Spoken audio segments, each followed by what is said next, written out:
दोषींवर कारवाई करण्याचे कोर्टाचे आदेश, मात्र कारवाई नाही। दोषींच्या चुकीमुळे हत्याकांडातील निर्दोष दुसरा आरोपी सुटला। सीपी तुषार दोषींवर मृत अश्विनी बिंद्रेंच्या पतीचे गंभीर आरोप। याच तुषार दोषींची सरकारने राष्ट्रपती पदकासाठी शिफारस केली आहे। पद्मश्री पोपट पवारांच्या गाडीची भुंदूबाबा अशोक खरातकडनं पूजा। गाडीची पूजा करताना दीपक केसरकर, रुपाली चाकणकर हे देखील उपस्थित होते। सिंधुदुर्गच्या सावंतवाडीमध्ये दीपक केसरकरांच्या विरोधात ठाकरेंच्या शिवसेनेचा मोर्चा।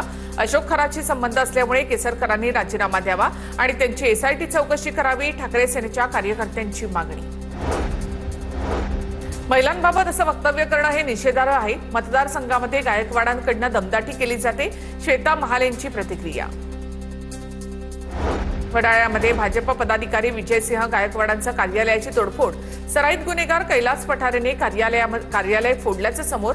तोडफोड केल्यानंतर कैलास पठारे फरार, पोलिसांकडून शोध सुरू।